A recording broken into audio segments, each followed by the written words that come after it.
Friends, ಇವಾಗ ತಿಂಡಿಗೆ ಅಮ್ಮ ಎಲ್ಲ ಹೆಚ್ಕೊಂಡಿದ್ದಾರೆ. ಇಲ್ಲಿ ಬೆಂಡೆಕಾಯಿ ಹೆಚ್ಕೊಂಡಿದ್ದಾರೆ. ಬೆಂಡೆಕಾಯಿ ಪಲ್ಯ ಮಾಡಿ ಚಪಾತಿ ಮಾಡಬೇಕಂತಿದ್ದಾರೆ. ಇಲ್ಲಿ ಬೆಂಡೆಕಾಯಿ ಹೆಚ್ಕೊಂಡಿದ್ದೀವಿ. ಮತ್ತು ಇಲ್ಲಿ ಮಸಾಲೆಗೆ ಇದು ಸಾಸಿವೆ, ಜೀರಿಗೆ, ಗರಂ ಮಸಾಲ, ಖಾರದ ಪುಡಿ, ರುಚಿಗೆ ತಕ್ಕಷ್ಟು ಉಪ್ಪು ಮತ್ತು ಕಾಯಿನ ತುರಿದಿಟ್ಕೊಂಡಿದ್ದಾರೆ. ಇಲ್ಲಿ ಬಂದುಬಿಟ್ಟು ಈರುಳ್ಳಿ, ಟೊಮೊಟೊ, ಬೆಳ್ಳುಳ್ಳಿ ಹೆಚ್ಕೊಂಡು ಇಟ್ಕೊಂಡಿದ್ದಾರೆ. ಇವಾಗ ಬೆಂಡೆಕಾಯಿ ಹಾಕ್ಕೊಂಡು ಉರಿತಾ ಇದ್ದಾರೆ. ಲೋ ಫ್ಲೇಮಲ್ಲಿ ಇಟ್ಕೊಂಡು ಉರಿಬೇಕು ಫ್ರೆಂಡ್ಸ್. ಇದು ಫುಲ್ ಕೆಂಪುಗಾಗೋ ತನಕ ಹುರ್ಕೋಬೇಕು ಲೋ ಫ್ಲೇಮಲ್ಲಿ ಇಟ್ಕೊಂಡು. ಸಾಸಿವೆ, ಜೀರಿಗೆ ಹಾಕ್ಕೊಂಡು ಇವಾಗ ನೋಡಿ ಇದು ಚಟಪಟ ಉರಿತಾ ಇದೆ. ಈಗ ಬೆಳ್ಳುಳ್ಳಿ, ಈರುಳ್ಳಿ, ಟೊಮೊಟೊ ಹಾಕ್ಕೊಂಡು ಚೆನ್ನಾಗಿ ಹುರಿಬೇಕು.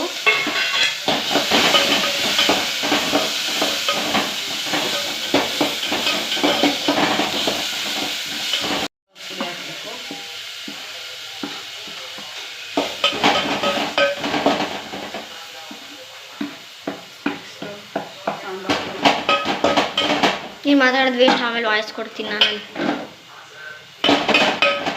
ಬೆಂಡೆಕಾಯಿ ಹಾಕ್ಕೊಂಡು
ಫ್ರೆಂಡ್ಸ್, ಇವಾಗ ನಮ್ಮ ಪಲ್ಯ ರೆಡಿ ಆಗಿದೆ.